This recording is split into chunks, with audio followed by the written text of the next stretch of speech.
पिछले एपिसोड में हमने धन एवं मुद्रा की परिभाषाओं को समझा और यह भी जाना कि कागजी नोटों की मुद्रा लंबे समय के लिए जमा पूंजी के तौर पर रखने के लिए विश्वसनीय नहीं है या कागजी नोटों को धन नहीं कहा जा सकता। ऐसा क्यों है, आइए समझते हैं। पिछले 10-15 साल में या 30-40 सालों में आपने एक बात का अनुभव किया होगा कि जितना सामान आप 100 रुपये में आज से 15 साल पहले खरीद सकते थे, आज उसी 100 रुपये में हम केवल उससे आधा सामान ही खरीद पाते हैं।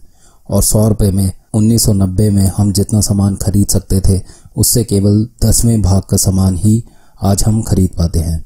महंगाई दर के आंकड़े बताते हैं कि केवल पिछले 30 वर्ष में ही हमारे देश में महंगाई साल दर साल कितनी तेजी से बढ़ी है और रुपए की कीमत किस रफ्तार से गिरती जा रही है। आंकड़ों के हिसाब से देखें तो जो सामान 1984 में आपको 100 रुपये में मिल जाता था, आज वही सामान आपको 1100 से 1200 रुपये में मिलता है। 1991 से 1997 और सन 2006 से सन 2012 के दौर में महंगाई दर सालाना 9 से 13% की रही।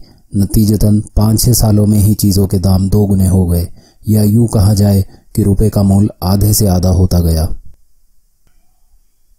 महंगाई बढ़ना और रुपए का मूल्य कम होना 2 अलग कारण हैं। आइए जानते हैं महंगाई कब बढ़ती है और रुपए का मूल्य कब कम होता है। अगर हम 1990 के आसपास की बात करें, तब हम साधारण चीज़ों का उपयोग किया करते थे, जैसे कि TV, fridge, mobile phone, computer. इस तरह के मशीन उपकरण हर घर में नहीं होते थे। लोग कम उपकरण इत्यादि का उपयोग किया करते थे।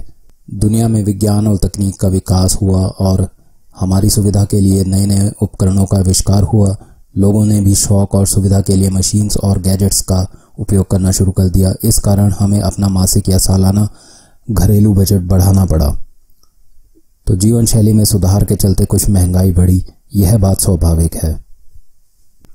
लेकिन रुपए का मूल्य कम होना एक अस्वाभाविक घटना है और यह इसलिए हो रहा है क्योंकि सरकारें आवश्यकता से ज़्यादा पैसा छाप रही हैं और अर्थव्यवस्था में रुपयों की अधिकता के कारण रुपए का मूल्य कम हो जाता है। भारत या अन्य देश की सरकारें कितनी मात्रा में पैसा छापें, यह निर्धारित कैसे होता है, इस बात को समझने के लिए कागजी नोट अस्तित्व में कैसे आए, इसका लंबा इतिहास जानना ज़रूरी है। अभी के लिए हम इस इतिहास के बारे में संक्षेप में चर्चा करते हैं।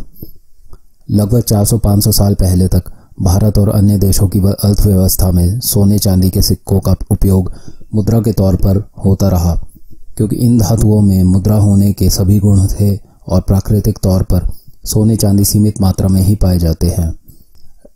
फिर लगभग 300 साल पहले 17वीं शताब्दी के दौरान यूरोप में चल रहे राष्ट्रों में युद्ध के कारण सोने चांदी के सिक्कों की बजाय सरकारी मोहर लगे नोट चलने लगे और सोने चांदी को सरकारी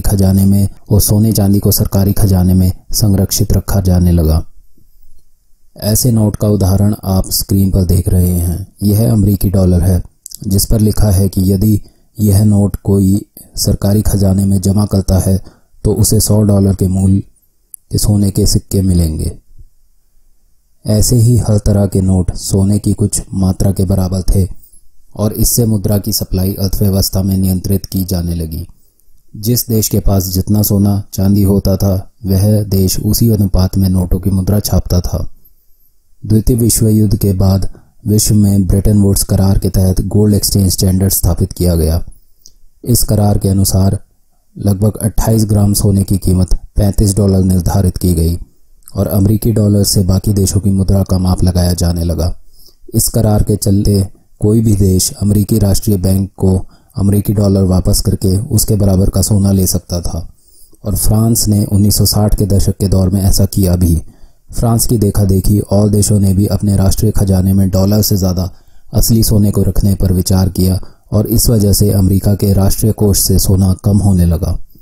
अपने सोने के कोष को कम होता देख अमेरिका चिंता में पड़ गया और 15 अगस्त 1971 को अमेरिकी राष्ट्रपति रिचर्ड निक्सन ने विश्व की अर्थव्यवस्था को बड़ा झटका देते हुए अमेरिकी डॉलर के बदले सोना मिलने के करार को रद्द कर दिया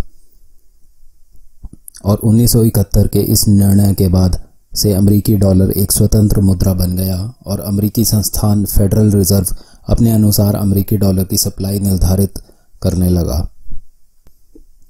किसी सीमित वस्तु जैसे सोने चांदी के अनुपात में डॉलर की सप्लाई निर्धारित ना रहने से कई बार अमेरिकी फेडरल रिजर्व ने अर्थव्यवस्था में डॉलर की सप्लाई बढ़ाई है, जिस कारण डॉलर का मूल्य कम होता गया है। जहां 1950 के दशक तक 28 ग्राम सोना $35 के बराबर हुआ करता था, आज उतना सोना खरीदने के लिए लगभग $1900 लगते हैं। यानी कि डॉलर का मूल्य केवल 70 वर्षों में 98% तक गिर गया है। और यही हाल बाकी सब मुद्राओं जैसे रुपए पाउंड का हुआ है। इस कारण से कागजी नोट या राष्ट्रीय मुद्राएं लंबे समय के लिए धन रूप में विश्वसनीय नहीं रहीं। डॉलर रुपए जैसी मुद्रा का तेजी से गिरता मूल्य आम व्यक्ति की जेब बैठे बैठे हल्की कर देता है। मिडिल क्लास परिवार, सेवानिवृत्त, वृद्ध लोग, दिन दिहाड़ी करने वाले लोगों के जीवन में इसका सबसे बुरा असर पड़ता है। तो यह थी आज के समय की सरकारी मुद्रा की जानकारी। यह जानकारी समझकर आप अनुमान लगा सकते हैं कि कैसे महंगाई बढ़ती है और कैसे मुद्रा का मूल्य कम होता है। लेकिन रुपए का मूल्य कम होने का केवल यही एक लौता कारण नहीं है। सरकारें बेलगाम मुद्रा क्यों छापती रही हैं और इस अनैतिक व्यवस्था के बुरे प्रभाव से बचने के लिए आप क्या कर सकते हैं, यह जानने के लिए आगे के एपिसोड्स अवश्य देखें।